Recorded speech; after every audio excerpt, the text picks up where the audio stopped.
Hola, boas noites, que tal, como vai?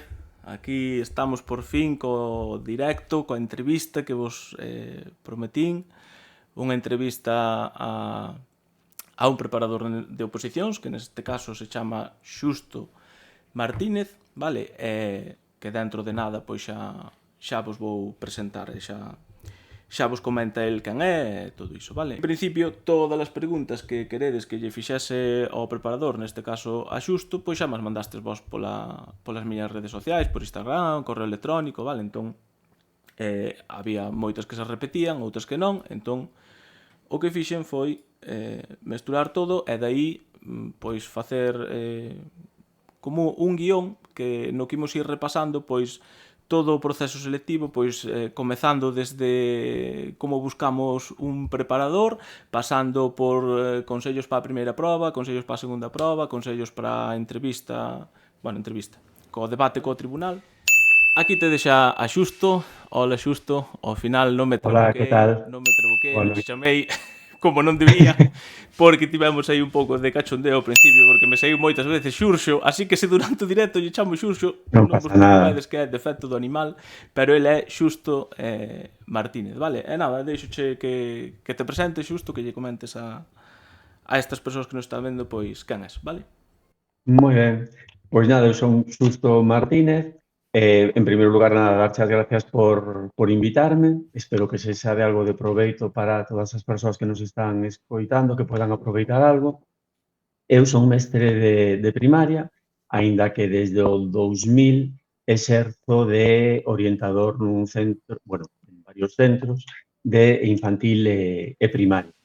Agora, últimamente, estou con tarefas sindicais no sindicato e colaboro con nos oposicións na preparación das oposicións de primaria, que somos un equipo de docentes coordinados por unha persoa, Rubén, e que intentamos pois axudar as persoas opositoras a sacar unha praza. Bueno, penso que polo que están veñendo por aquí con éxito, porque hai xente que di que está encantada de volver a verte, que és un crack. Así que empezamos Moi ben, empezamos ben, polo menos. moi Bueno, ben, pois pois nada, se che estupendo. parece xusto, comezo xa así a preguntarche algunha destas cousas que me Moi ben. transmitiron para que eu che trasladase a ti, vale? A primeira, eu creo que é por onde debemos empezar, que debe ter en conta alguén que vai empezar a preparar unhas oposicións para buscar un preparador ou unha preparadora de oposicións? Pois, mira, eu creo que se fose persoa opositora, que buscaría a unha persoa na que crea, na que me dea confianza e que me poida guiar para obter unha praza docente no ensino público, que é o obxectivo que temos.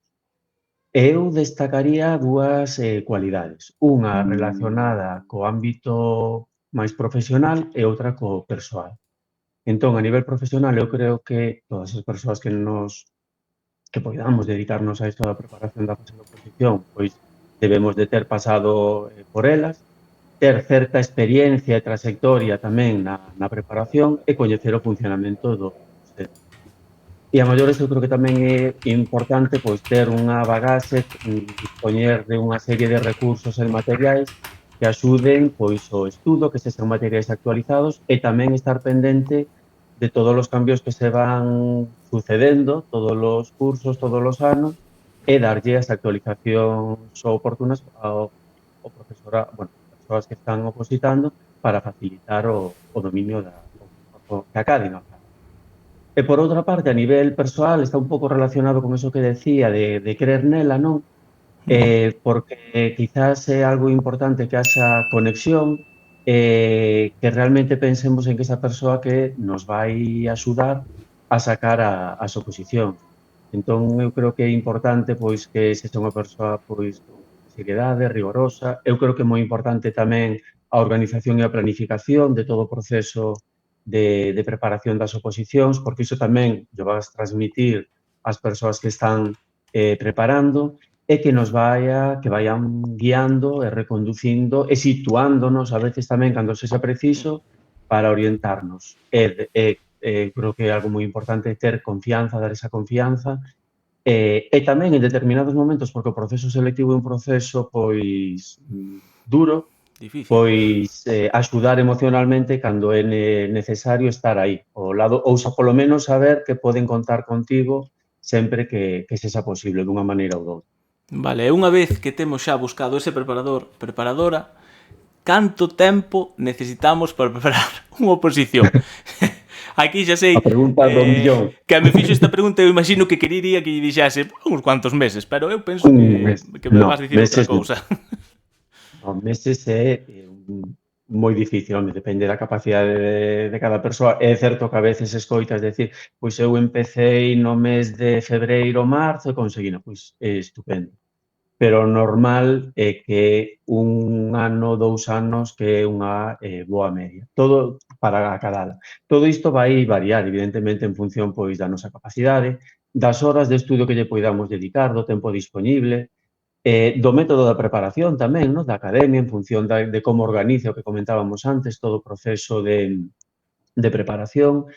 E despois tamén vai depender de certa factor de sorte, de o ano en que nos presentemos, porque da nosa especialidade, porque hai anos que sabemos que hai máis prazas, outras menos, que vai variar, pois, a ratio entre prazas e persoas que se presentan, con que iso bueno, hai bastantes factores que poden influir. De todas formas, eu creo que nun ano, 2 ou máis, evidentemente, porque isto nunca se sabe, pode ser suficiente. E nunca, eu creo que é algo importante non decaer no intento, porque se é algo que nos gusta, se nos gusta esta profesión, que eu creo que ten a profesión docente, que ten un componente de moita eh, desta parte de vocación, no? Que eu creo que é moi vocacional, pois que temos que ter confianza nos mesmos, automotivarnos e aproveitar todos os puntos fortes e continuar. E aqueles débiles que poidamos ter ou que podan ir surdindo e detectando durante o camiño, pois melloralos. Aquí tamén temos que ter en conta que as nosas oposicións pois teñen un matiz diferente a outras. Quere decir que, aínda que non consigamos a praza, é fácil que poidamos entrar en listas e que nos chamen, que entremos no sistema co que, bueno, imos acumulando puntuación, imos acumulando experiencia e finalmente acabaremos sendo funcionarios de carreira, funcionarias de carreira. Eu a verdade é que todas as persoas que coñezo que mantiveron ese tesón e que insistiron, ao final sacaron a praza. Un, dous, tres, catro, pero ao Sí, final acabaron, que é eu, o obxectivo. eu a verdade iso algo relacionado co que acabas de dicir, eu moitas veces cando falo con alguén pois que se desmotiva ou tal, eu sempre digo, mire, eu sinceramente é realidade, eu non coñezo a ninguén que non acabase superando unha oposición. É dicir, Aí eu está. non coñezo alguén que dixese os voume do ensino porque non dou aprobado. Todo o mundo acaba aprobando. E despois o que dicías de empezar en febreiro tal, eu precisamente a primeira vez que preparei oposicións empecé en febreiro. A min alguén que me diga que empeza en febreiro é que é imposible. Eu preparei, creo que daquela 12 temas, tiven a sorte que me caeu que mellor sabía, encima un que tuvera en quinto na carreira, entón vale, pasei o segundo exame, pero claro, pasei o segundo exame, en 3-4 meses unha programación non a faz, vamos. Pedirlle unha programación a alguén, que foi o que fixen eu o primeiro ano porque non tiña nada, non é boa idea. Polo menos no meu caso, hasta que fixen a miña non, pero bueno, da programación imos falar Sí, o despois. ideal. E mira, despois agora que xa sabemos que bueno, tamén quería dicir que moitas veces dicimos 1 ou 2 anos, pero claro, se tes unha oposición un ano non a volves a ter porque non che convocan ata dentro de Claro, 7 ou 8, pois o de 2 anos evidentemente, pois claro. vai quedar un pouco desfasado, porque Aí tamén me está, pasou a claro. min, é dicir, eu, por exemplo, non tiven opos desde o 2000, Ujú. penso que 2007 hasta o 2017, unha cousa así, entón, bueno, ás veces igual preparache realmente 2 ou 3 anos, pero claro, tardache 10 en sacada, porque non Ujú. houve. Claro, eu estaba comentando coa idea de que sempre se convocan, pero Sí, sí. evidentemente tes que adaptarte á Bueno, convocatoria últimamente, a verdade é que últimamente hai van bastante sacando bastante. convocatoria anual, así que tampouco. Bueno, entón, xa que temos todo isto, o tempo que nos vai levar, xa temos o noso preparador, eu recordo, por exemplo, que me organizara, eu fixara o meu folio en A4, en apaisado, puxera os días da semana e poñía, pois, pola mañá, non sei que, pola tarde, non sei cuánto, non sei se ti como preparador ou pola tua experiencia que poidas ter a xente, como se organiza, como planifica a súa preparación da oposición, ou que consello nos das ti para Pois iso? Pois isto que acabas de comentar, eu creo que é do primeiro que debemos de facer, a organización. Se na preparación é importante ter unha organización clara, a hora de ser opositoras e opositoras, pois tamén temos que organizar. Eu incluiría tanto o tempo como os materiais. Entón, en canto a organización do tempo, pois eu creo que temos que ser realistas e ter en conta as nosas circunstancias. É evidentemente diferente unha persoa pois que non teña cargas familiares, que non traballa, que ten todo o tempo do día para dedicar a oposición, que sería o ideal, entón que tes toda unha xornada completa para centrarte nas oposicións, que a unha persoa, pois, que está traballando, que ten familia, etcétera, que evidentemente o tempo non vai ser o mesmo. Entón, en función de todo o tempo que eu poda dedicar ao traballo da oposición, organizar un horario realista. E ese horario ten que incluir, evidentemente, o tempo de estudio, pero eu creo que tamén que temos que ter en conta, pois, eses tempos de descanso, os tempos de sono, que son fundamentais, porque as ideas conéctanse mentras estamos dormindo, un tempo para actividade física, de deporte e tamén para a vida social. Porque, como comentaba antes, o tempo, o sea, a preparación dunhas oposicións é algo duro, entón que temos que coidar nos emocionalmente, temos que coidar o noso benestar emocional. E aí tamén coidar tamén a nosa alimentación, evidentemente. Entón, unha vez que temos ese horario, é importante que sexa un horario fixo e intentar seguilo sempre, ser constante, perseverante e cumprilo. Non quita, pois, que algunha semana por unha circunstancia excepcional ou algún día, pois que non o podas cumprir, pero que debemos de ser constantes porque é importante para poder chegar a final de, vamos a poñer un ano, un curso, con todo preparado. Aí tamén vai influir pois a nosa capacidade de estudio, a nosa capacidade de concentración, ir incluindo nese tempo de estudio períodos de descansos pois para reactivarnos e progresivamente tamén en función do momento no que esteamos preparando as oposicións, pois tamén temos que incluir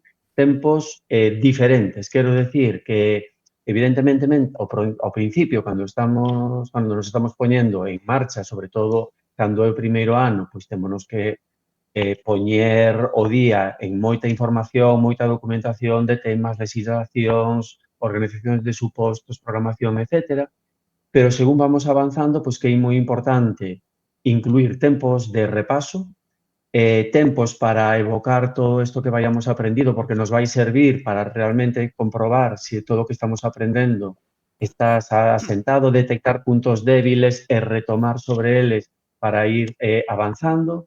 E tamén, progresivamente, tempos para realizar simulacións de desenvolvemento de temas, desenvolvemento de supostos, e xa en situacións o máis próximas aos reais posibles. Quero decir, marcándonos un tempo, escribindo a man, as 2 horas para desenvolver un tema, 2 horas que normalmente é o tempo que temos para desenvolver un suposto, e ir adaptándonos según vayamos avanzando. E ao mesmo tempo que irmos incluindo estes temas, pois tamén cos materiais, pois, en primeiro lugar, temos os que ler, entender, comprender, resumir e, posteriormente, esquematizar, interiorizar, porque estes esquemas van nos servir despois a estes repasos sucesivos que estaba comentando antes para facelos cada vez máis rápido, para ir asentando e unha vez que imos avanzando, imos asentando máis os temas, imos ter máis coñecementos co que a hora de desenvolver un tema ou un suposto vai ser moito máis completo. E ir incluindo tamén aquí, ter en conta nesta elaboración coñecementos previos que poidamos ter, documentación que se teña para ir incorporando aspectos que nos fagan, que nos diferencien dos demais, non? Ter ese con aspecto diferente, orixinal e creativo. E despois tamén organización en canto aos materiais, elaborando, organizando por carpetas relacionadas pois con temas, legislación, supostos, programación, metodoloxías, actividades, páxinas web, bibliografía, apuntamentos que poidamos ter, bueno, todos estes materiais convén que os teñamos ben organizados, ao mesmo tempo que poidamos ir elaborando algúns apartados comodín que poidamos utilizar para aproveitar en distintos temas, nos supostos, aspectos relacionados con legislación, con bibliografía, para ir sacando todo o máximo partido posible que vayamos estudando, que eu creo que é fundamental. Conseguir o máximo rendemento co mínimo esforzo, ¿no? Ainda que o esforzo vai ser importante. E despois incidiría no que comentábamos antes da constancia e do ritmo, ¿no? Que todos os días temos que traballar. Non vale de nada dedicar un par de días moito e despois desconectar, porque a preparación dunha oposición está claro que exixe esforzo e traballo. Sí, de feito, eu recordo que fixera iso do calendario, ademais era moi metódico, iba tachando os días, tal, e é verdade que me axudarame moito, sobre todo, a que fose chegando o día sin ter demasiado agobio, non sei, como digo, Aí está. un menos, tal. E non sei, a verdade que me foi moi útil o de facer o calendario, que igual parece unha tontería, pero como que te obriga xa, e efectivamente recordo que eu puxera día e medio á semana de descanso. Bueno, a min eu creo que me funcionou. De feito, fixeno só É que é o ano importante. que aprobei. Foi cando fixen iso. É que Vale. é importante. E o da planificación tamén, igual, aparte de ter esa planificación xeral, pois o mellor que algo tamén que axuda, pois cada día facerse unha planificación do que vou facer ese día, no? De concretalo Sí, sí, e sí. ir marcando pois Sí. con tics ou Sí. eliminando o que vou facendo porque iso pois anima Sí, e axuda a motivarse. de feito facía así, é dicir, tiña, imagínate, pola mañá tema non sei que, pola tarde comentario, parte práctica, non sei canto. Efectivamente, aquí dinos, por exemplo, unha persoa no chat que o mal é cando te pos obxectivos demasiado grandes para o día a día. Pero aí está o que comentaba ao principio, ser realista. É que Efectivamente, temos que ser realistas, non intentar abarcar moito, porque senón claro, podémonos frustrar, efectivamente. contraproducente, E o nin calendario, tampouco quedarnos curtos, evidentemente, porque senón non chegamos. claro, Entón, se che pasa iso tamén sempre estás a tempo de modificalo, porque eu recordo evidentemente. que cando se chegaban o exame, que imos falar agora precisamente diso, das semanas previas á oposición, eu recórdome, o sea, teño a lembranza de que canto máis se acercaba, pois máis me costaba estudar, concentrarme, todo iso. Entón, en vez de estudar tema non sei que, pois facía simulación de tema non sei cuánto, porque o de estudar. Pero bueno, xa que estamos con iso, Hai que ir adaptándose. sí, xa que estamos con isto das semanas previas ás oposicións, agora, home, eu considero que aínda non estamos nas semanas previas, xa queda moi pouco, pero que me fixo esta pregunta referíase máis ben a esas últimas semanas nas que Mes eu, de por xuño. exemplo, sí, nas que eu, por exemplo, teño o recordo da que o meu corpo xa non estaba comigo, o sea, era unha sensación moi rara, o sea, quería facer algo pero xa non daba, é dicir, ese par de semanas antes do examen, que lles facemos a esa semana, xusto? Pois, a ver, nesas semanas eu creo que o prioritario é manter estas rutinas, ¿no? De descanso, alimentación, actividade física e eu evitaría no mes de xuño intentar aumentar o volumen para estudar. Quero decir, eh, o ideal sería no mes de maio remato que é algo que poda quedarme aí pendente de estudar e no mes de xuño pois a dedicarse a facer algún simulacro, algunha práctica da primeira parte, repasos a partir deses esquemas que xa os debemos ter elaborados e non aumentar en volumen de estudo porque os nervios van facer do seu, mella, entón é importante controlar para poder chegar ao día 22, neste caso, neste ano, o 22 de xuño, pois con todas as pilas cargadas, ter unha actitude positiva, entón eses pensamentos negativos que nos van xurdir, que é normal e habitual, pois canalizalos, transformalos en positivo, lanzarnos mensaxes positivos, e se é necesario, pois exercicios de relaxación, actividade física, e manter esas rutinas, pero non ampliaría demasiado, non me dedicaría a seguir estudando, e ampliar. E quizáis me centraría na primeira parte, para deixar na segunda, pois unha vez que rematemos o examen do 22. Vale, mira, Os exames. agora imos a continuación, despois desta última pregunta así de cuestións previas xerais, imos facer pois proba por proba, falar de cada unha das partes e dar consellos e algunha pregunta concreta e tal. Pero antes diso, voume saltar todo o proceso de oposición, entón vou chegar a ese punto no que saen as notas do tribunal e entón todos os anos vai haber esa persoa que polo baremo, por 0,1, por 0,0001, é dicir, por nada se vai quedar fora. Entón, unha persoa que viviu iso comentábame que o pasara moi mal, que, bueno, que tuvera que medicarse, etcétera, etcétera. Bueno, entón, non sei se igual nós somos quen pa dar consellos deste tipo, no, pero hai algún consello ou algo que se lle pode dicir a alguén que está nesta situación que se queda sen a praza por un suspiriño? Home, consellos pódense dar, claro, evidentemente. E aí todo vai depender do esforzo e da dedicación que vayáramos dedicando, porque evidentemente é distinto unha persoa que se esforzou, que estivo traballando de maneira intensiva e que non acada esa praza por esas décimas, que sempre pasa, ou outra que vai para probar. Entón, quero dicir que as sensacións poden ser diferentes. Eu creo que nesa mentalidade realista que evidentemente temos que ir con ilusión, con ánimo á oposición, pero ser realistas e saber que isto pode pasar. E ter en conta, como decíamos antes, que vai depender de moitos factores e cando estamos por décimas, pois evidentemente aí pode haber un factor sorte moi importante polo que non acadamos a praza. Entón, ser conscientes de que acadar unha praza, evidentemente, o noso traballo é importante, pero non só vai depender de nós, senón que, como decíamos antes, pois, debe depender do número de prazas que haxa, da competencia, dese factor sorte, da situación persoal, pero que temos que ir con ganas e con expectación. E ser conscientes desta realidade. Que ocorre se pasa? Pois evidentemente, pois imos ter unha sensación nun primeiro momento pois de tristura, ao mellor incluso de fracaso, e que temos que afectar estas emocións como normais.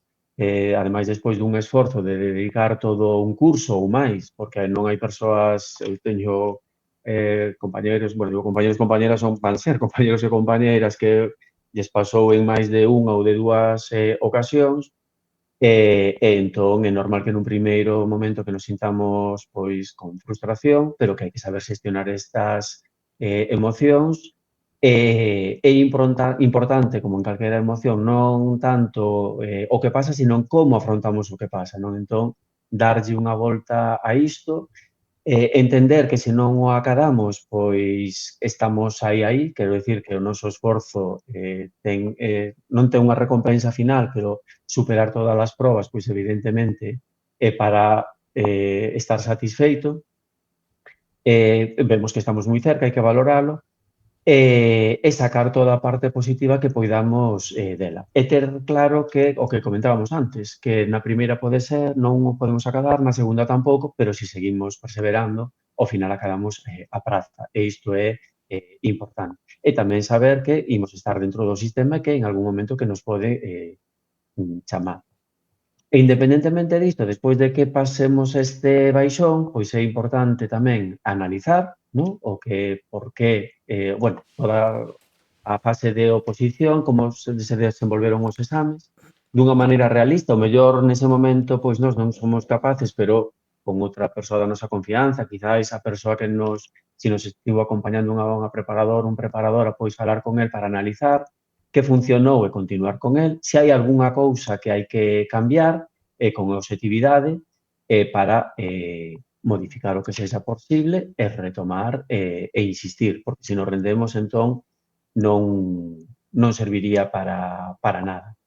E tamén, quizás, pasando esta situación, pois o mellor tamén ter ese plan B para o ano seguinte e o mellor combinar a preparación, porque evidentemente é diferente a preparación o primeiro ano que o segundo, con outro tipo de actividades pois a nivel formativo, formación de idiomas, mestrados, dar algunha clase extraescolar, algunha outra actividade que nos permita seguir preparando con certo ritmo, pero que vexamos que, aínda que o mellor nos volva a pasar, pois que foi un ano pois gañado de alguma maneira. Sacar a parte positiva. Aí está, Efectivamente. Bueno, pasamos xa directamente ao proceso posición. selectivo. Entón imos falar un pouco da primeira proba, xa sabedes.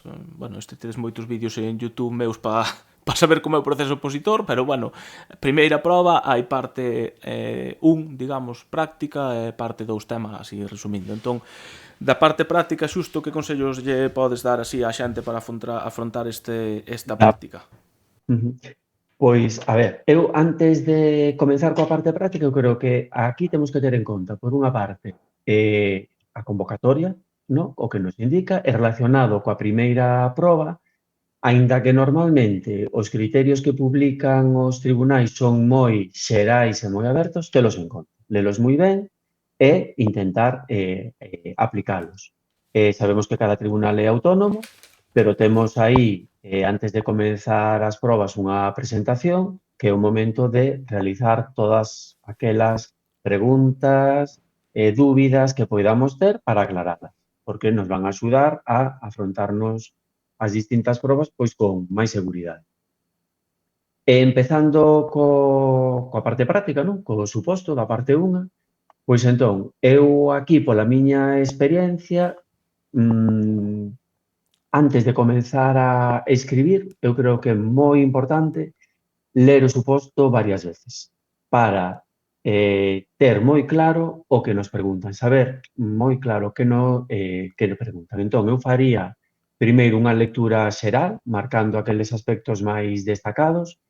Importa a contextualización que nos fagan do suposto, aquí dependendo do tribunal pode ser maior, menor, etcétera, para ter en conta o centro no que nos sitúan, o curso, o alumnado que imos ter no noso grupo, alumnado con necesidade específica de apoio educativo, moi importante, plans e programas que teña o centro, para ter en conta todos estes aspectos á hora de responder, porque habitualmente as preguntas que nos van facer van estar relacionadas con este contexto, e para non retomalos na contextualización das preguntas e tamén podelos incluir nas respostas porque nos van telos en conta para diferenciarnos seguramente en algunha das cuestións. E despois facer xa tamén unha segunda lectura máis pausada, marcando aquelas palabras claves, preguntas e subpreguntas, porque moitas veces nunha mesma cuestión hai varias subpreguntas, é importante que respondamos a todo porque a cada unha das cuestións van ser décimas que nos estamos xogando, e nas décimas están as prácticas.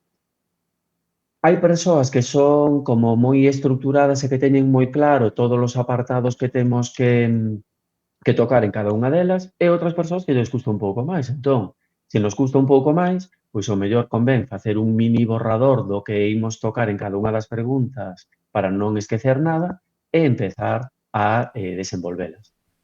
Pode pasar tamén que haxa preguntas que dominemos moi ben, outras que dominemos regular e outras que nos sorprendan que casi en todos os exames hai algunhas preguntas pois que nos deixan un pouco coa boca aberta a ver que contesto aquí. Pois entón está claro que temos que empezar por aquelas que coñezamos e que saibamos responder porque nos vai dar seguridade e deixar as outras para o final, respondendo de maneira moi clara, moi concreta e moi estruturada. Quero dicir, os tribunais non queren rollos, ademais normalmente sempre responda con concisión, con claridade, entón isto é moi importante. Concisión e claridade. E a chegarnos a esta proba, coa mente aberta, sempre digo, esa se rin a veces de min, para aproveitar, non só centrarnos pois, en legislación, protocolos, senón tamén aproveitar todos os coñecementos que temos de estudo dos temas porque moitas veces nos poden facer preguntas relacionadas pois con metodoloxías, con conceptos e temos que tirar dos temas. Non vai aparecer na legislación e se aparece, sí. Pero, bueno, quero dicir que temos que ter en conta todos os nosos coñecementos previos á hora de contestar. E despois contestar seguindo ese esquema base previo que teñamos. Aquí, pois, sempre imos ter que facer referencia a, eu sempre marco así como varios niveis, pois, legislación, partindo sempre de maior rango a menor rango, referencias cando te aparece algún concepto, autores, relacionar con plans de centro, Aquí tamén ter en conta a coordinación do profesorado, equipos nos que podamos formar parte ou que nos digan, e despois o nivel de aula, e tamén ter en conta as familias. A maneira de responder pois vai ser un pouco diferente, pois se nos fan unha pregunta legislativa, donde temos que atender a conceptos que podan figurar e facer referencia a esas bases legais partindo de maior rango a menor rango, ou se nos fan unha proposta didáctica. Eu aquí recomendo sempre que, se xa posible, do tempo que temos dispoñible, pois facer unha especie de mini programación, de maneira que eu relacione cos distintos elementos curriculares, para que desenvolva esa parte práctica, centrándome evidentemente con máis peso nas actividades, para que quede o máis completa posible. Poderíamos tamén, porque é moi importante o comenzo e o final sempre dunha proba, aproveitar a primeira pregunta para facer unha mini introdución relacionada con esa cuestión e unha mini conclusión tamén relacionada coa última pregunta. E hai outros aspectos, xa xerais, pois relacionados, ademais desa concisión e claridade, pois que temos que utilizar unha terminoloxía axeitada, que temos que fundamentar todo e razoalo, xustificalo con normativa, autor, intentar darlle aí un toque orixinal e buscar sempre a aplicación práctica e despois que coidar moito a redacción, a ortografía, a puntuación, porque moitas veces os tribunais poden ter dentro da rúbrica algún apartado no que nos podan descontar ou puntuar por estes aspectos. Entón, tamén é interesante botarlle un vistazo ao portal da Xunta no apartado de oposicións ás rúbricas de anos anteriores, porque nos van servir un pouco de referencia de como poden valorar os tribunais, tendo en conta de que os tribunais son autónomos. Entón, imos ver rúbricas onde están todas as cuestións moi especificadas, moi determinadas o que se puntúa por cada un dos apartados, e outras, pois, máis xerais, donde aí, pois, sempre está todo un pouco máis aberto á subxetividade. Bueno, aquí tamén quería decir que eu estou dando ideas do que a min me parece, pero cada persoa que aproveite o que ve que lle é Sí, claro. beneficioso, e o demais, pois, non. Aquí non hai Eu un aquí algo eu aquí palabra de lei. tamén vou dicir unha perogrullada que dito así a perogrullada, pero a min pasoume, e igual lle pasa a máis xente, entón que no escoite, pois igual xa non lle pasa porque se acorda do que dixo Pablo agora mesmo, que é que Claro. eu, o ano que aprobei, metín a zoca de tal maneira que na parte práctica comentei un dos comentarios sin pasar a volta da folla. É dicir, comentei só a primeira parte da folla porque non me din conta que o comentario, o sea, o texto, seguía por detrás. Entón, o que dices ao principio de lerlo todo primeiro e tal, eu non o fixen, ou pensei que o fixera, pero non o debín facer, entón, iso, dadelle a volta ás follas, non vai ser que quede por aí algo perdido, porque claro, eu amañeino, bueno, non sei se por dicilo igual me quiten a praza, espero que non, pero No, amañeino de agora tal maneira que cando fun ler, claro, eu tiña posto a primeira parte do texto pois de tal liña a tal liña, a segunda de tal a tal, e a terceira de tal ata o final. Entón, claro, tuve que cambiar porque non me coincidían as liñas. Foi, eso sí que o fixen xito o tribunal, pero é que senón quedaba pasou. moi mal o tema ese, a verdad. Bueno, Isto, unha cousa, Pablo, que se me dime, acaba dime. que todo isto adquírese todas estas estrategias con prácticas, de aí que é moi Sí. importante facer simulacións de todas as partes. Vale, pasamos entón ao tema. Así algún consello tamén xeral con respecto a afrontar este tema, o tema das opos?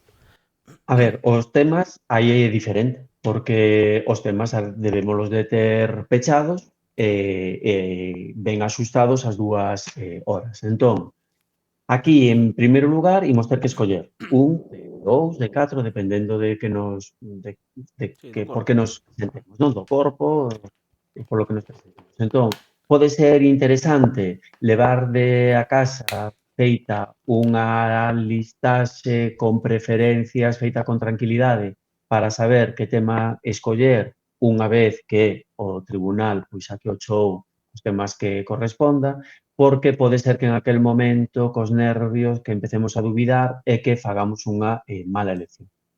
Entón, iso quizás poda ser algo para facer en primeiro lugar e despois desenvolvelo.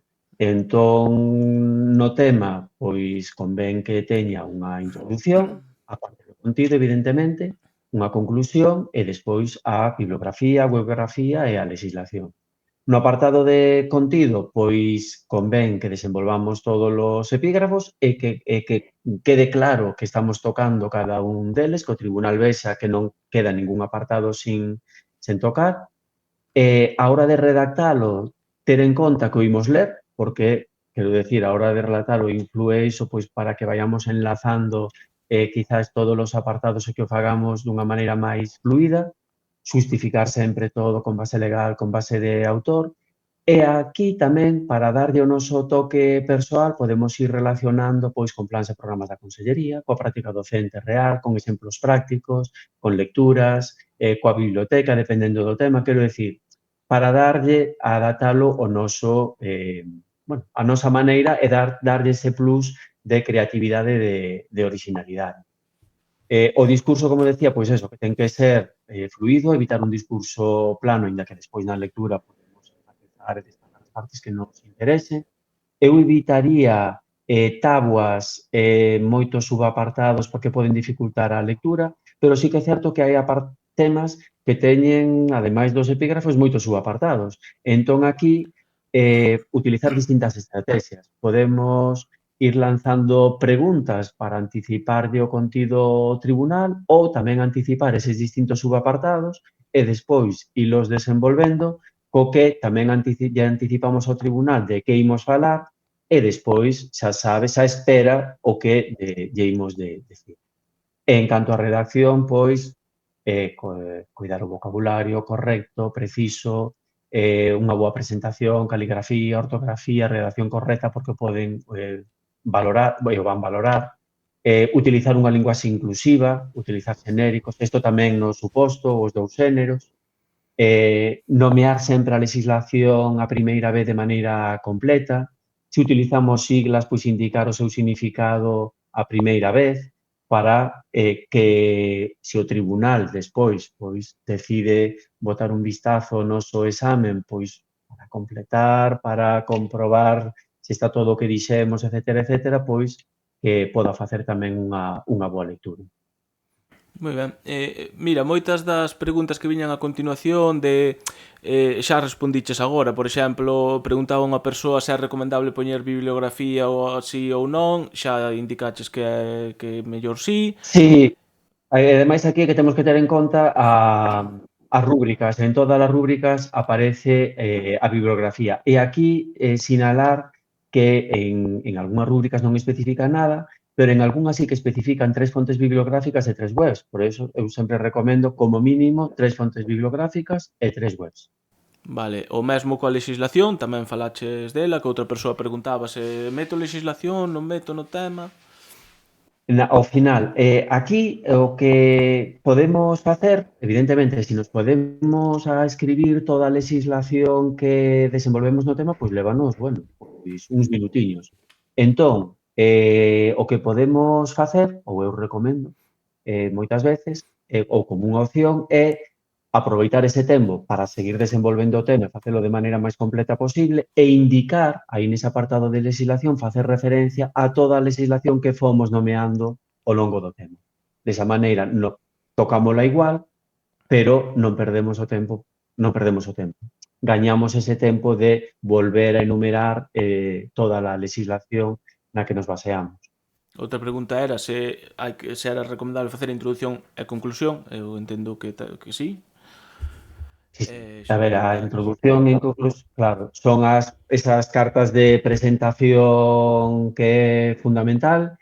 Entón, temos que intentar despertar ese interese no tribunal nun primeiro momento para quedarnos con él. Para decir, aquí estou. Que podemos utilizar? Pois unha reflexión, unha cita, relacionar co tema, falar da metodoloxía, podemos ter algo xeral, aínda que eu non son moi partidario para utilizar en todos os temas, mellor facelo por bloques, e aínda facendo por bloques, temos que ser intelixentes e intentar incluílo no tema relacionando co propio tema, de maneira que non se vexa que é un corta e pega, non? Que temos que evitar iso que se nota.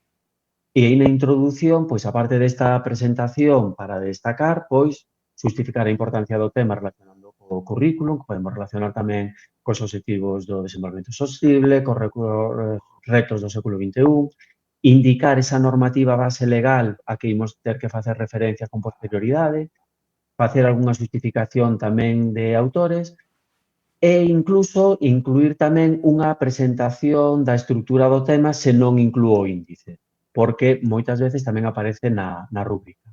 Ujú. E na conclusión, pois tamén intentar, pois eso, facer algo rechamante para chamar a atención do tribunal, que sexa unha reflexión persoal final sobre o tema, destacar o máis importante, relacionar coa labor docente, incorporar unha cita do autor. Eu non son partidario de poñer unha cita como illada, senón incorporala no meu discurso, non? Enlazala co discurso final. Podemos lanzar unha pregunta ao aire. Tamén podemos, ao mellor, iniciar na introdución cunha pregunta e despois retomala na conclusión cunha resposta sobre ela. E tamén coidar a amplitude, porque moitas veces facemos conclusións, vímonos arriba e facemos unha conclusión dunha páxina, eu creo que perde forza.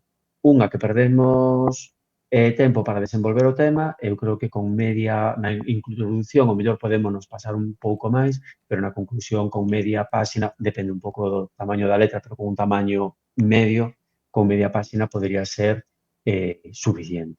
Bueno, a pregunta do millón. Cantos temas levo preparados? Pois Cantos todos. levamos? A Todos, ver, bueno, podemos deixar polo menos 3 ou 4, non? sí, home, sí, a ver, claro, a ver, evidentemente é diferente, por exemplo, en primaria que temos 25 que en secundaria que hai 75, non? Entón, pois en primaria podemos deixar un, quero dicir, ter 24. A ver, cantos máis levemos, máis tranquilos imos ver e con máis seguridade nos imos afrontar a esta fase. Evidentemente, según vayamos reducindo, pois temos menos probabilidades. Quero dicir, pois imagínate, con uns 15 temas en primarias, pois hai un 85%, pero bueno, eu iría a máis. E en secundaria, pois a partir de 20 temos 71%, con 30 un 87%, con 40 xa temos un 95%, cantos máis mellor. Eu, Sobre todo por iso, porque imos ir con máis seguridade, con máis tranquilidade. eu pola miña experiencia, bueno, non sei se lle pasa a máis xente, pero eu, por exemplo, o problema que me atopaba era, en secundaria, no meu caso, xa o primeiro problema era dar conseguido todos os temas, o sea, porque xa eu a día de hoxe non teño todos os temas da oposición, nin penso que nunca os daría tido dende que estuvera opositando 20 anos, o sea, pareceme algo, non sei se pasa a todo o mundo, vale, pero eu non fun capaz de xuntalos todos, e moitas veces a xente doume conta de que tamén lle pasa porque me preguntan, mira, ti que és de galego, non tes todos os temas porque me falta, non sei, non, mira, eu teño os que teño. Eu nunca fun tampouco capaz de levar máis de entre 20 e 30, non sei o resto de xente que fai, pero bueno, en secundaria eu penso que entre 20 e 30 xa tes altas posibilidades de que polo menos Hai unha alta porcentaxe, un sí. che caia dos que estudes. Bueno, unha vez que rematamos a parte 1, xa lle fixemos o repaso quero dicir, rematamos a proba 1, xa lle fixemos o repaso a parte 1, a parte 2. Esta proba práctica hai que lela. Entón, isto de Efectivamente. ler é algo que preguntou moita xente, porque imagino que é unha das cousas que a un opositor ou opositora pois máis canguele lle poden dar, que é ir ali diante do tribunal. Bueno, xa non che vou facer as típicas preguntas porque xa as contestei 1000 veces de mira, que pasa se non escribín nada, teño que ir ler igual. Mira, sí, tens que ir ler igual, sobre todo se queres manter o posto nas listas. Que tens que facer cando chegas ali se non escribiche nada? Bueno, pois abres o sobre e dis que non escribiche nada. Non pasa nada, non te van mirar mal, non te van insultar, ni nada. Pero bueno, exceptuando estas preguntas que xa non nos imos meter a elas, a pregunta é que consellos lle podemos dar a esta xente que se pon así tan nerviosa para que vai algo máis tranquila a esta lectura? Pois, a ver, o tema, aproveito agora que non o comentamos antes polo tema da tranquilidade. Aquí, a ver, hai persoas que o xestionan moi ben os nervios, outras que lles custa máis. Entón, se nos custa moito, pois o mellor pódenos chegar unha valeriana para baixar un pouco o nivel de nervios, pero o mellor necesitamos algo máis. Entón, aquí sempre falar con nosa médica ou médico de cabeceira, de familia, e que nos e probar antes, evidentemente, non facelo o mesmo día do exame. Entón, o importante é ir coa máxima tranquilidade posible para poder chegar ao tribunal e facer unha lectura o máis interesante posible para chegar a ese tribunal, facilitar o seu seguimento e non aburrir. Como debemos de facer? Pois aquí, evidentemente, podemos facela de pé ou podemos facela sentado. Creo que na lectura que mellor facela sentado. É importante sempre manter unha postura cómoda, correcta e coidar esta posición. Primeiro, porque vamos a transmitir pois certa seguridade e tranquilidade e a mesma postura, pois unha postura recta coa cabeza alta, pois ao mesmo tempo, isto está comprobado, que nos vai dar a nós tamén seguridade. Entón é diferente enfrontarnos a ela cunha posición correcta de chegar pois cunha posición encorvada que xa estamos transmitindo inseguridade, non? E despois, a nivel de prosodia, pois facer unha lectura con ritmo, fluida, con un ritmo axeitado, non demasiado rápida, porque o tribunal pode perder información, nin moi lenta para non durmir e non aburrirse. Respetar as pausas e os signos de puntuación que nos poden axudar a destacar algún epígrafe, aproveitar tamén se estamos nerviosos estas pausas pois para respirar, para relaxarnos, tamén para anticipar a seguinte frase, vocalizar, falar con claridade, modular ben a voz, xogar con ela, pois para manter ese interese, esa atención, sen caer en exageracións. Quero dicir que ten que ser unha lectura natural. Proxectar a voz, quero decir que nos oian, non podemos falar para nós nin tampouco berrar, e, se necesario, pois hidratar e hidratar a voz. E, aínda que sexa unha lectura, é moi importante manter contacto visual co tribunal. Entón, de vez en cando, aínda que esteamos lendo, levantar a vista, ir facendo un barrido por todos os membros do tribunal para captar a súa atención.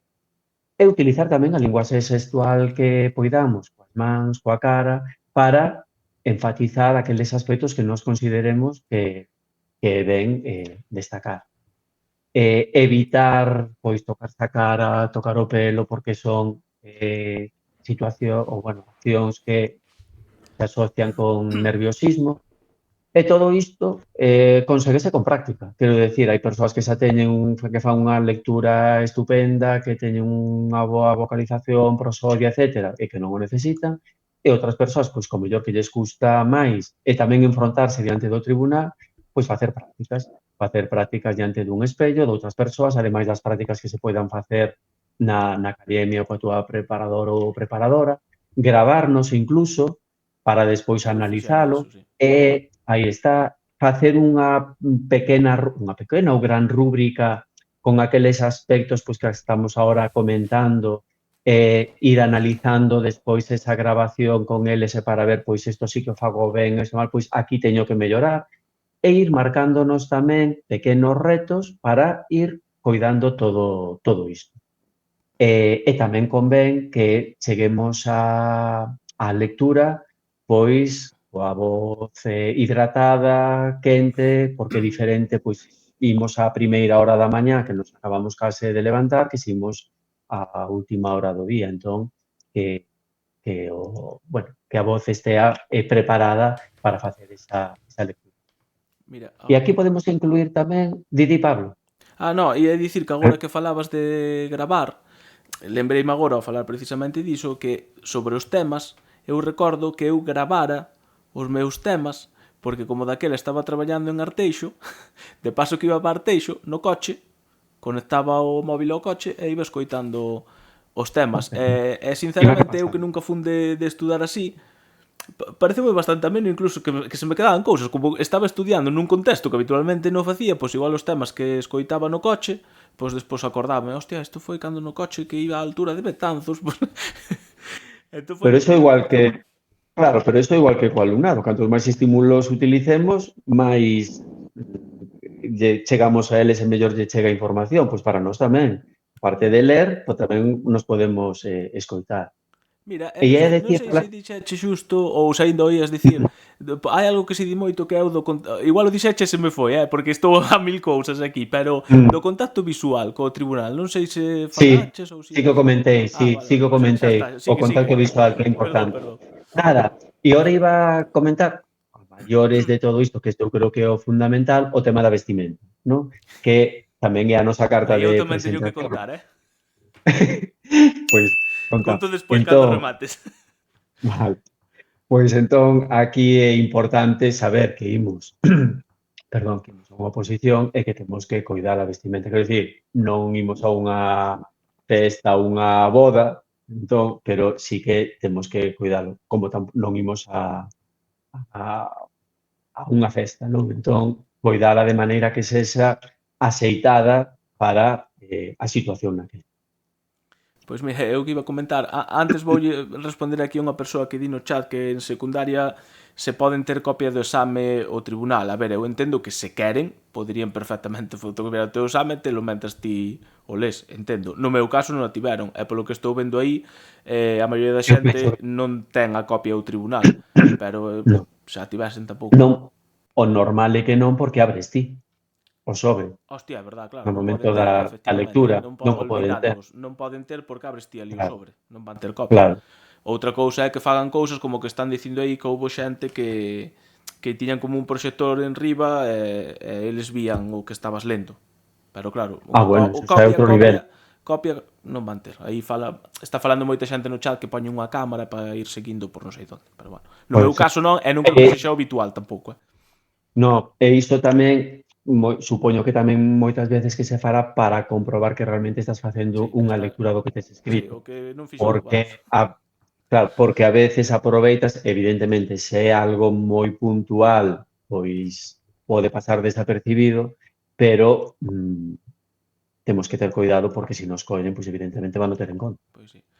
O que dicías ti da vestimenta, eu, a ver, eu non sei se é que estou de acordo ou non, pero eu aí creo que cada un debe, ou polo menos foi o que fixen eu en pleno mes de xullo, cunha ola de calor, eu se me poño con un pantalón, non sei, largo e unha camisa, é que non son eu.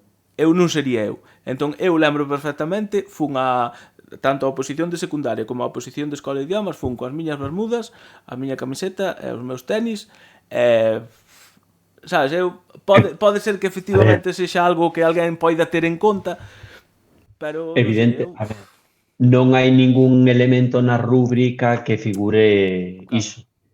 Máis que nada é por esa parte subxectiva, o mellor, que pode Sí, influir sí, en que algunha festa. é o que dis Nada ti, máis que iso, efectivamente nada máis. alguén do tribunal pode que o valore, efectivamente, ou sí. O sea, non que Máis o que valore, o senón que valore sí, xa te que entendo. poda influir, evidentemente, o tribunal ten unha rúbrica, pero sempre hai algúns apartados que quedan abertos, pois, a unha valoración máis subxectiva e que poda influir, que non debería, pero bueno, Pois sí, sí, coidado. todo influe, efectivamente. Bueno, pois eu penso que podemos xa pasar á proba número 2, á segunda proba, que, bueno, Moi todo o ben. mundo xa sabe que é a exposición de programación, a exposición da unidade. E se non sabedes como é o tema a estas alturas da sopa, xa mal vamos. Entón, antes de ir por cada parte, facemos como antes, unhas cuestións xerais que lle vou facer a xusto sobre esta segunda proba, vale? A primeira é unha que pregunta moita xente, que, bueno, seguro que faz aí un resumo rápido que tampouco é moita cousa, pero, bueno, a xente quere saber e pregunta moito, pois canto tempo pasa desde que fixen o primeiro exame a que vou facer a segunda parte, dame tempo a facer a programación e as unidades neste tempo, canto tardan en chamarte para expoñer despois de que entregas os méritos, bueno, todos estes prazos que seguro que A ver, sabes, se non axuda cheu que isto tamén, sí. sí, que a ver, ti complementas si me falta a min algo. A ver, aquí aproximadamente imos ter 2 semanas, 15 días. 2 Entón, semanas, 15 poden días pasar entre que vas en facer o total primeiro. entre o 22 e que o mellor empecen a chamar para facer a segunda Claro, proba. Por efectivamente. que? Porque o sábado 22 imos facer a primeira parte, as dúas probas, aí van pasar uns días normalmente, poucos, hasta que inicien os chamamentos para a lectura, téñense que realizar todas as lecturas, publican as notas e despois solicitan a entrega de programación e dos medios. e inicianse os chamamentos para as defensas e as exposicións.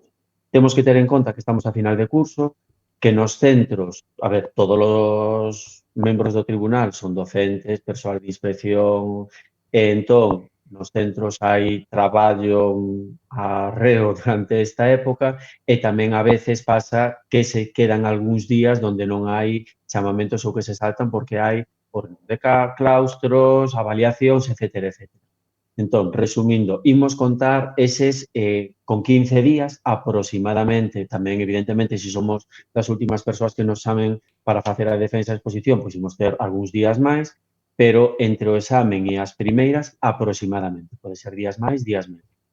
Para facer a programación non nos vai dar tempo, evidentemente, pero sí que se xa temos moi avanzada, pois xa temos un tempo aí para perfilala, avanzar na defensa, na exposición, practicala e rematar, pechala definitivamente. Vale, pregunta aquí unha persoa, estaba lle contestando no chat, pero xa que xusto paraches, pois xa lle contesto. Di se a presentación sería o día 21. A ver, o día 21 en ningún caso vai haber nada relacionado coas oposicións.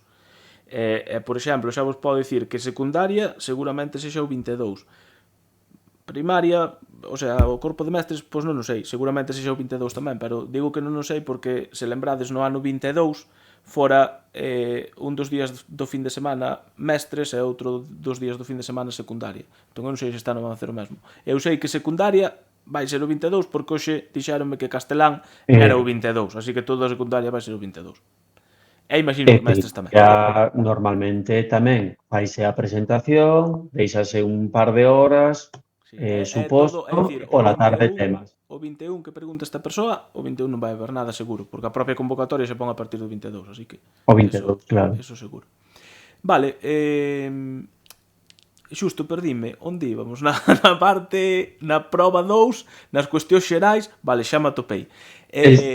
Algo que quere saber a xente tamén é se facemos referencia á experiencia laboral propia ou non, é dicir, eu xa teño experiencia docente, entón é bon diante do tribunal facerlle ver que eu teño esa experiencia ou mellor me la guardo? A ver, nunca se me planteou esta cuestión. Eu, reflexionando un pouco sobre ela, eu creo que non faría mención a ela directamente, polo menos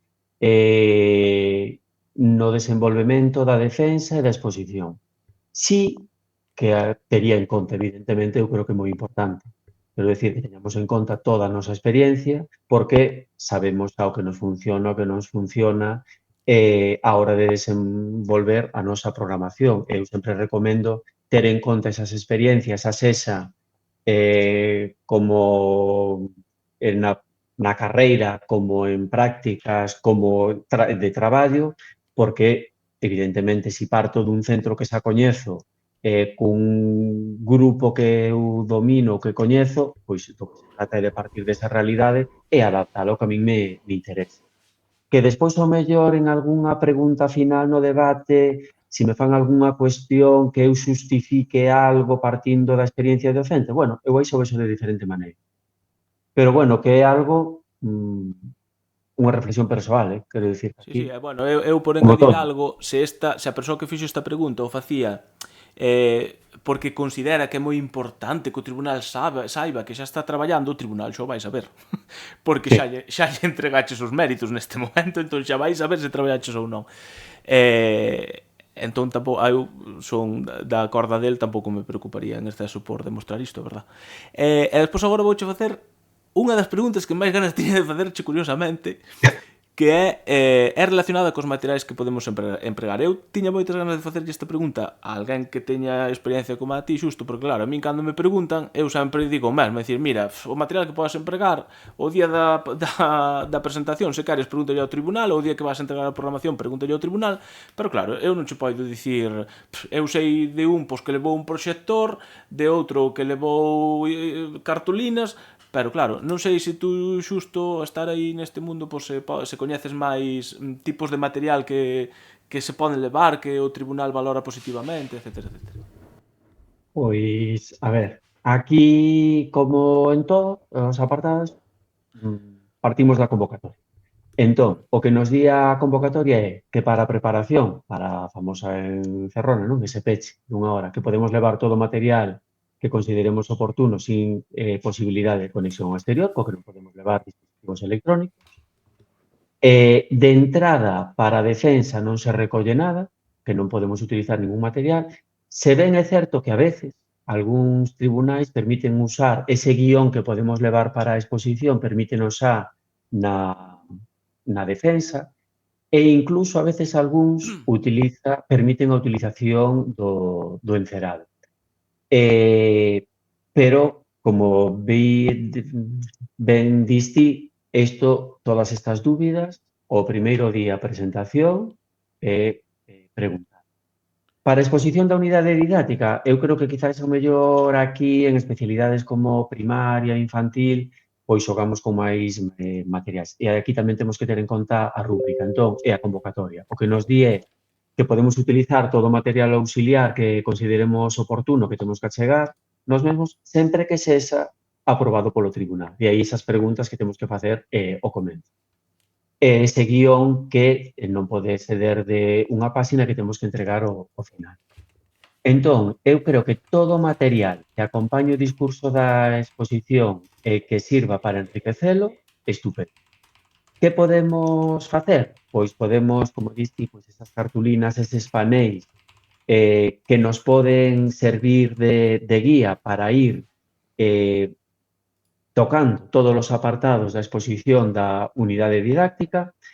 Aquí é importante, ou, bueno, eu sempre recomendo abusar, sobre todo, de apoios visuais, imaxes, iconas ou palabras claves, evitar, pois, todo o texto completo de criterios de avaliación ou contidos, etcétera, porque iso non é aceitado, pois, co código dos criterios de avaliación, con palabras claves relacionadas cos contidos ou cos bloques de contidos, e que a partir de aí nos expliquemos cas nosas propias palabras.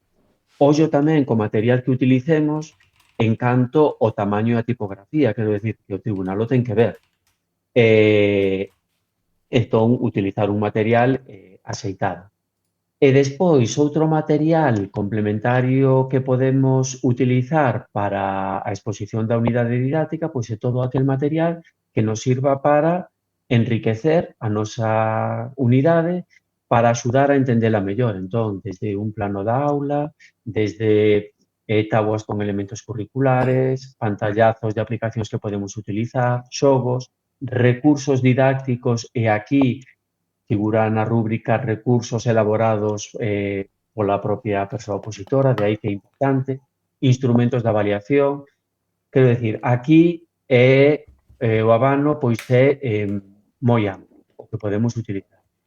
Pero tamén eu creo que é moi importante a xestión que fagamos deste material. Entón, que moitas veces levamos moitísimo material e empezamos a bombardear con material ao tribunal, de maneira que se perde o noso discurso, co que non nos segue. Entón, pode ser interesante anticipar unha explicación e despois entregar ese material ao tribunal, ou tamén ter un pequeno atril a maiores dese panel onde vayamos depositando eses materiais complementarios, fichas, instrumentos de avaliación, planos, etcétera, e que estean á vista do tribunal, e que despois, ao final, posiblemente, pois, ao mellor no debate non lo pidan ou nos fagan algunha pregunta sobre ele.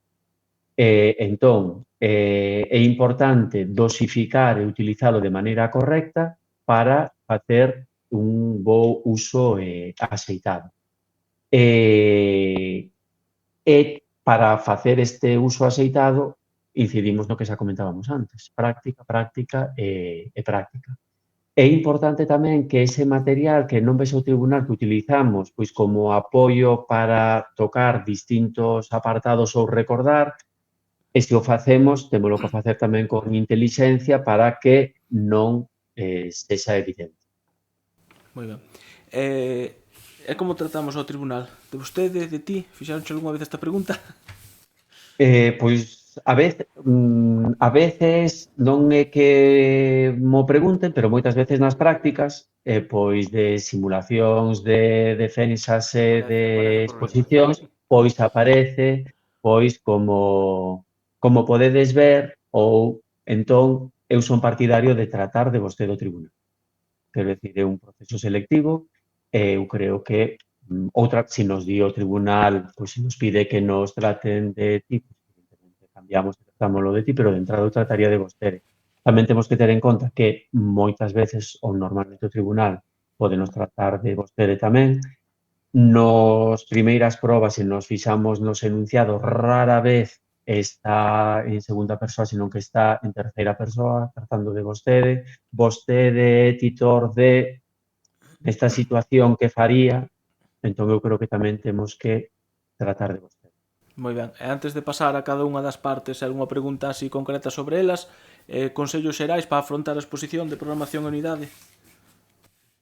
Consellos xerais, pois, a ver, en canto tratamos primeiro quizás o tema da oralidade, aínda que o comentamos algo antes relacionado coa lectura, pero aquí eu creo que é moi importante a linguaxe verbal ou non verbal. Aquí eu sempre recomendo facer de pé, a defensa e a exposición, entón que é moi importante? Pois transmitir esa seguridade, transmitir credibilidade, utilizar posturas abertas, evitar agarrarse as mans, tocarse o pelo, tocarse a cara, moverse moito. O bolígrafo pode nos servir o mellor para enfatizar e facer un bo uso del, pero outras veces hai persoas que se agarran a él como se fose un obxeto de apego.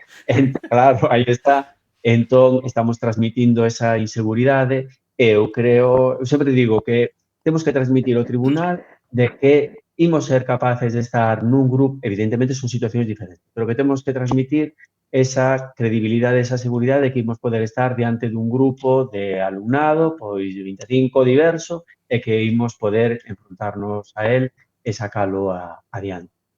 A veces tamén, agora que falábamos do bolígrafo, moitas veces temos o bolígrafo como este obxeto que nos dá poda a seguridade e estamos movendo a tapa, entón iso despista o tribunal. Entón, se facemos, mellor nada de bolígrafo.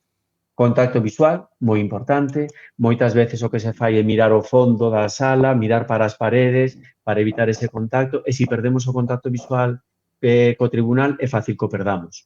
É certo que van estar apuntando nas súas rúbricas e tomando nota, pero en algún momento van levantar a cabeza. Entón, eses momentos temos que aproveitar para captar. Importante tamén conectar con el, con estas persoas, manter unha situación pois de cordialidade, e iso podémolo conseguir tamén facilmente co sorriso, non? O isto de que se fala das neuronas espello, de empatizar e de conseguir ese bo rollo. Evitar estas muletillas que podemos ter.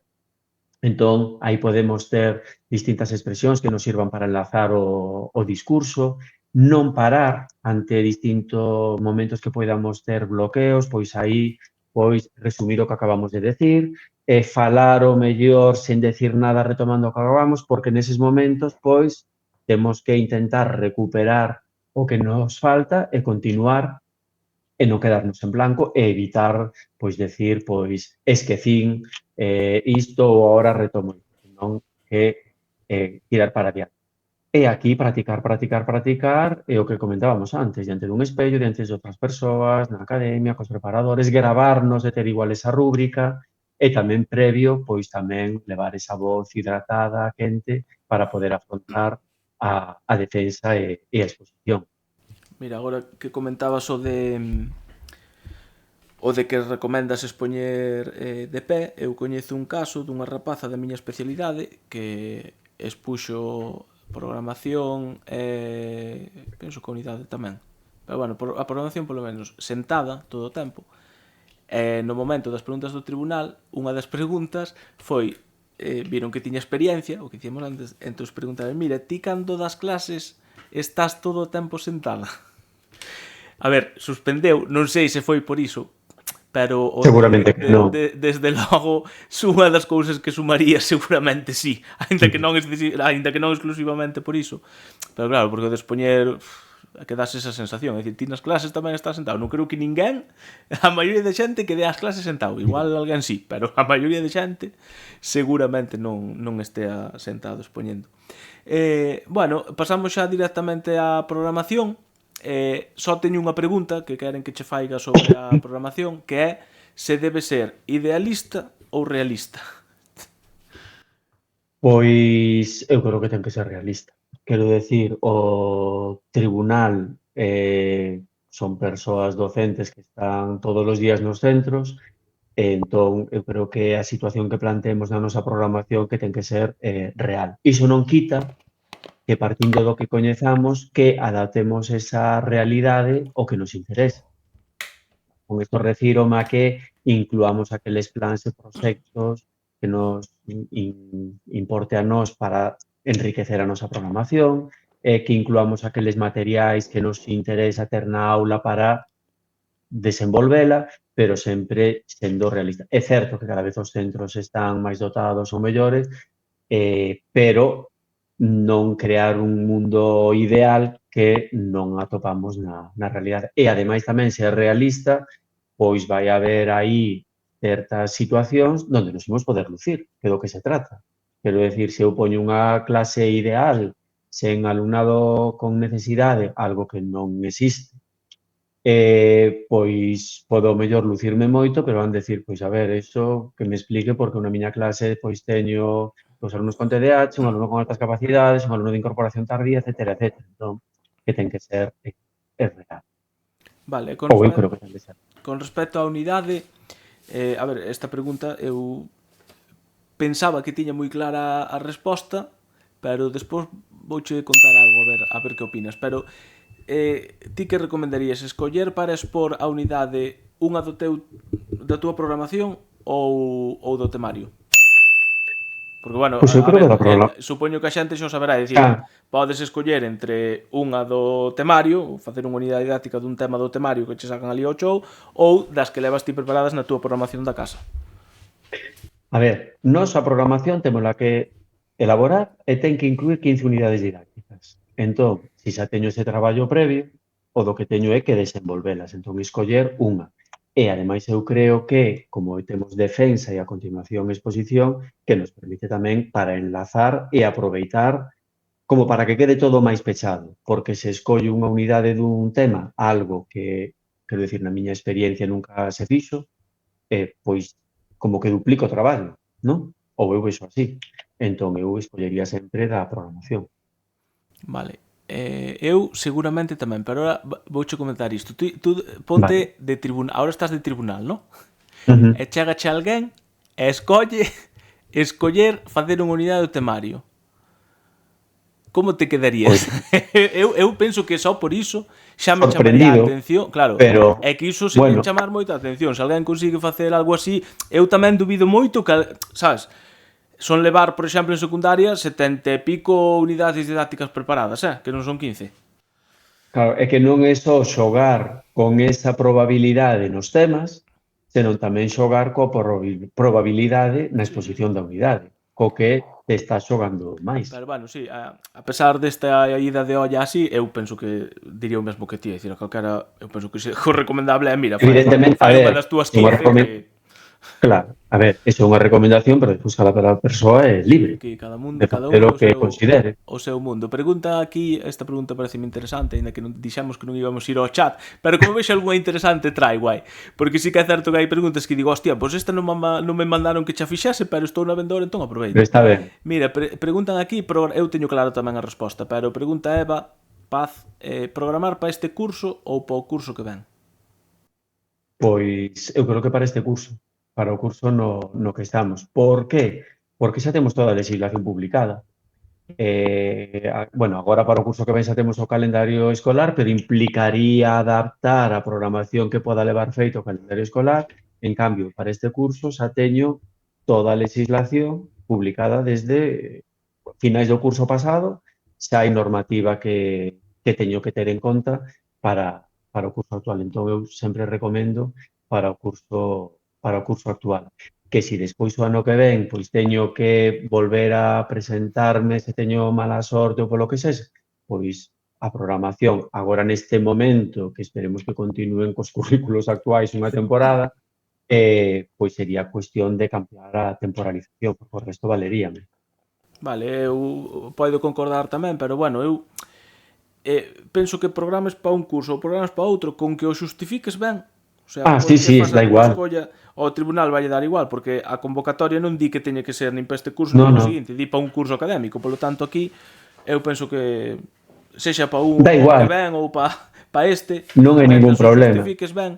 Eu, por exemplo, pola miña experiencia, a de secundaria, fíxena programando para o curso seguinte, efectivamente tiven que facer o que di xusto de cando saiu a orde calendario, eu xa era consciente, estaba esperando que saixe a orde calendario, cando saiu a orde modifiquei todo, deu-me o seu chollo, porque claro, eu fixena primeiro pois, co calendario que tiña naquele momento, sendo consciente que iba a ter que modificalo. E pois a de escola de idiomas fixeno co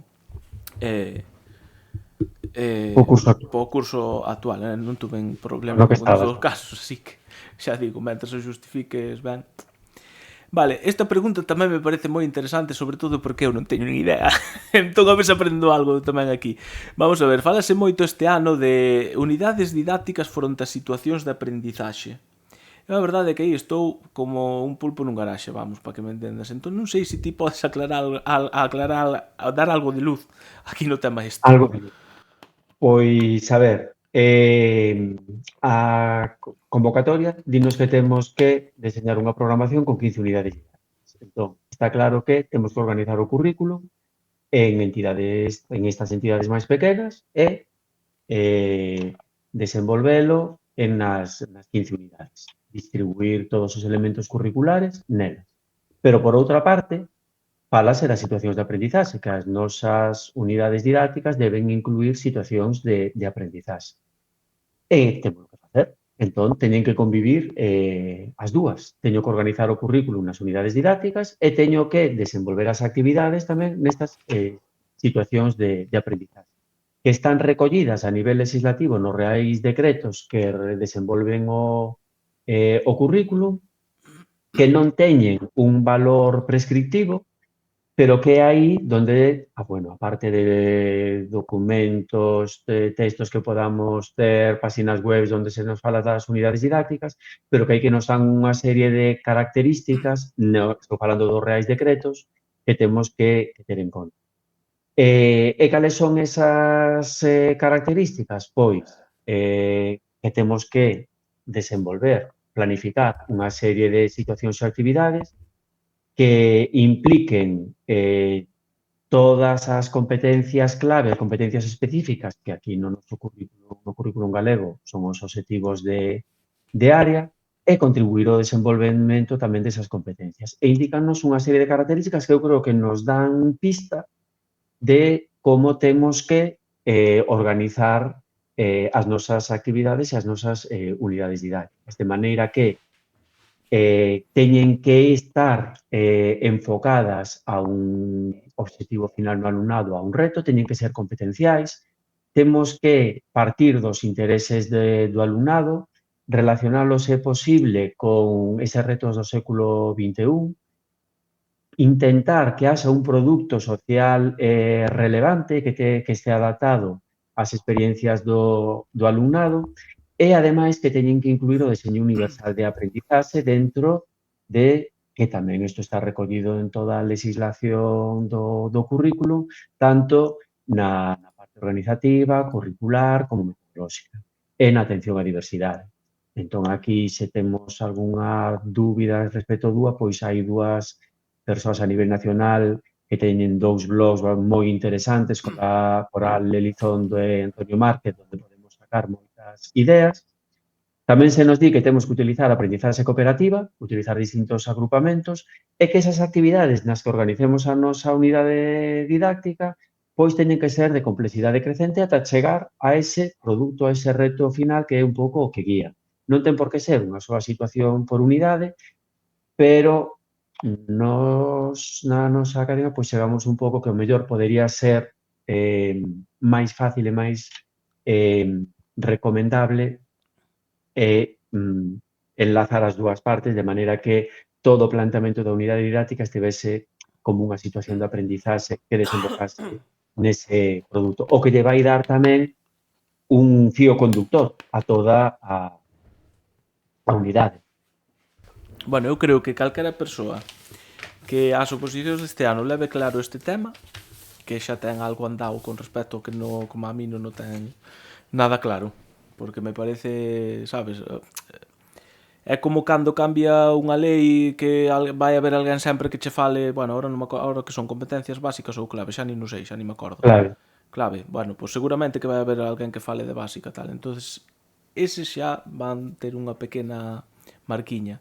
Pero se falas de situacións de aprendizaxe e o deixas claro ao tribunal, porque eu imagino que a maioría da xente que vai estar no tribunal, a maioría, ou a moita ou a algunha, pasaralle como a min, que non sabe ou non ten nin idea de que vai isto das situacións de aprendizaxe. Estou Pero eu creo, convencido, vamos. claro, todas estas ideas que están sacadas dos Reais Decretos, Sí, sí. que donde aparece aí no anexo 3, os Reais Decretos que desenvolven o currículum a nivel nacional, eu creo que son ideas que nos serven para planificar a unidade didáctica. Entón, eu desenvolvo todo o que é o currículum ou distribúo nas 15 unidades didácticas porque teño da área que corresponda, que eu escolla, ou da miña especialidade en secundaria, e despois, a hora de planificar na parte máis práctica, máis metodolóxica, pois ter en conta estes aspectos porque xa me dan moitísimas pistas de como teño que organizalo.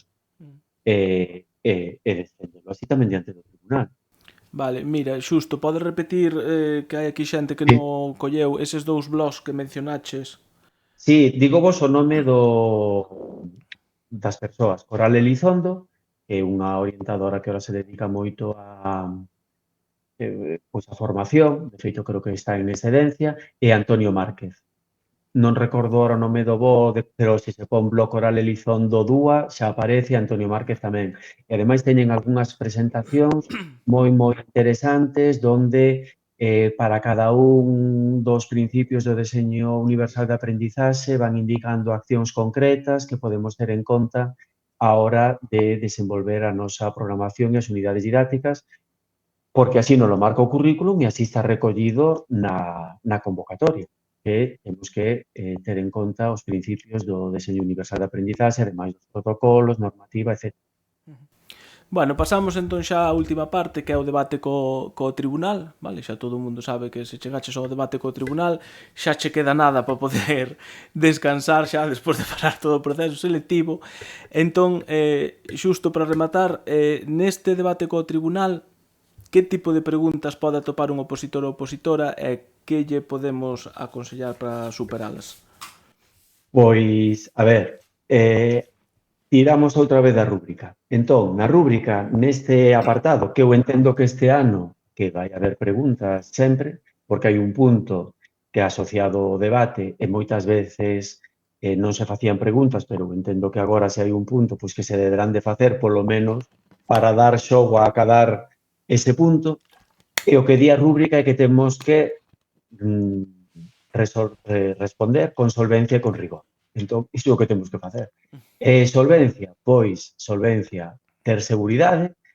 E que implica ter seguridade? Pois eu creo que ter moi claro, ter moi razoado que todos os puntos e aspectos que incluamos na nosa programación que teñen que estar perfectamente fundamentados. Quero dicir, a veces pasa que incluo algún apartado na programación, aprendizaxe cooperativa, que vou facer exames na última sesión ou na penúltima, e que os facemos pois porque me parecen interesantes, pero que realmente non razoo sobre eles. Entón, é importante que todo o que inclúa na miña programación e nas unidades didácticas que o teña eu claro, que saiba por que o inclúo, porque así calquera cuestión que me faga o tribunal eu vou no poder xustificar e razoar.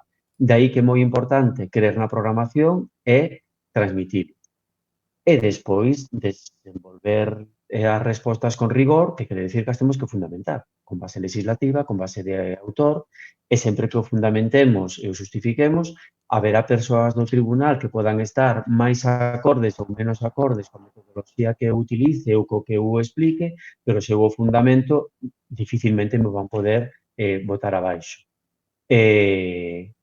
Sobre todo, non dubidar, ter seguridade, non quedarse en blanco, e isto está moi relacionado co que decía antes, con ter moi claro todo o que eu inclúa. E que me poden preguntar? Pois podenme preguntar de todo, de calquera cousa.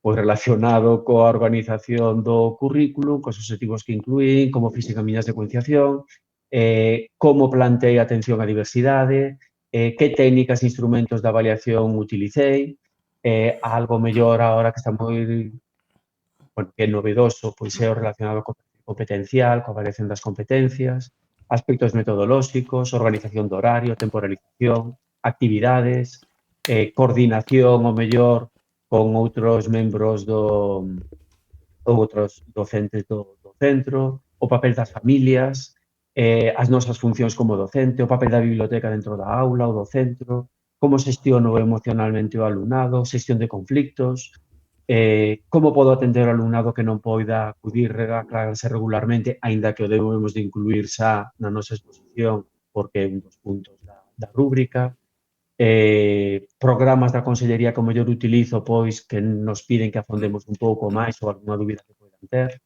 uso que poda facer de novas tecnoloxías, de inteligencia artificial, quero dicir, aquí está aberto a calquera cuestión que poida ter o tribunal. Bueno, pero fixeches moitas preguntas que van ser moi interesantes para quen estea preparándose, porque, bueno, moitas efectivamente poden ser as mesmas as que paga o tribunal, a verdad. Bueno, non sei se queres comentar así de epílogo final algunha outra cousa, xusto. Pois penso que non. Eu creo que, bueno, comentar na última parte da defensa e da exposición que convén que o tratemos todo, aínda que son partes independentes, as temos que tratar independentemente, ao mesmo tempo tratalas globalmente, porque unha vez despois da outra que nos vai servir pois para tocar o mellor na exposición ou afondar en algún punto que na defensa polos 20 minutos que temos non puidemos facelo, destacar en calquera delas tamén o que é a introdución e a conclusión. Aquí podemos facer unha introducción potente na defensa da programación, ou mellor unha conclusión máis baixa de nivel para retomar despois coa exposición da unidade e ao final sí rematar por todo o alto a defensa da nosa unidade. Centrarse na unidade concreta, porque moitas veces divágase a veces na unidade e tocamos aspectos doutras unidades ou da programación, entón é unha unidade a que nos tocou e a que temos ou a que escollemos e a que temos que defender e ter en conta as rúbricas e tocar todos os elementos que aparecen nas rúbricas e os subapartados e que quede o tribunal moi claro que tocamos cada un deles. E facelo da mellor maneira posible, enlazando todos os apartados, sobre todo na defensa da programación, para que se vexa que todos os elementos da programación, como é así na realidade, están relacionados e que se vexa que todo está vinculado e que ao final pues, queda todo pois, pechado como debe quedar. Moi ben, xusto, pois bueno, mire, eu agradezoche moito que estiveses aquí, igual que imagino que che agradecerá todo o mundo que veu este directo e que o verá despois cando suba a YouTube, porque a verdade é que supoño que estaredes comigo aí no chat en que xusto deu moitísimos consellos que son moi aproveitables. E estou seguro de que se alguén ve este directo con papel e boli e vai apuntando moitas das cousas ou case todas as cousas que dixo Xusto, é moi probable que se me aposta unha mariscada, invitamos tamén a Xusto que a proba sopos se nos invita a mariscada, se non, non. Entón, iso, tamén agradecerlle a nosa oposicións, que é a academia onde Xusto forma opositores e opositoras, por contactar comigo e ofrecerse a prestarme, digamos, un preparador ou preparadora, que neste caso pois foi Xusto. Tamén varias cousas que fun apuntando eu aquí, a min pareceme moi interesante, varias cousas que dixo Xusto así a modo de conclusión, que a min pareceme fundamentais tamén para chegar ao obxectivo de aprobar unha oposición, como por exemplo, mencionou en algún momento diferenciarse dos demais, é dicir, buscar ese algo que nos diferencie, que o tribunal nos vexa como distintos aos demais, a mí pareceme algo fundamental. De feito, cando eu faigo algún vídeo así deste tipo tamén falo moito sobre isto. Tamén falou de originalidade, que tamén me parece fundamental, creatividade tamén, chamar a atención do tribunal. Para min son cousas que deben ser básicas nunha persoa que pretende acadar unha praza de funcionario, vale? Despois tamén falou xusto sobre os criterios dos tribunais, vale? Eses criterios, estade atentos e atentas a partir de xa a páxina web edu.xunta.gal/oposicións, porque aí dentro de nada os tribunais van empezar a colgar os seus criterios de avaliación e ides ter moita información que vos vai ser útil tamén, vale? Tamén falou xusto de rúbricas de anos anteriores. As rúbricas de anos anteriores, non sei se agora pola rollo este de protección, como quitaron todo as notas e tal, non sei se quitarían tamén as rúbricas, pero se as quitasen, No, que non o están teño claro, accesibles. siguen Están accesibles. accesibles, Pablo, sí. Non de todos os anos, porque evidentemente antes non, pero sí que das últimas convocatorias hai rúbricas tanto de Eu temas como de o supostos. que ia dicir é que se en algún caso non se poden atopar aí, eu na miña páxina web, profesoradogalicia.com, aí teño as todas porque as descargo cada ano, vale? Entón, se quitaron algunha, na miña páxina van estar igual. Penso que xa dixe... as rúbricas, que tamén falou moitas veces xusto de rúbricas, non o dixemos aquí porque xa o dixen nos vídeos explicativos que teño das OPOS, pero as rúbricas veñen na propia convocatoria. Así que le da convocatoria que é polo...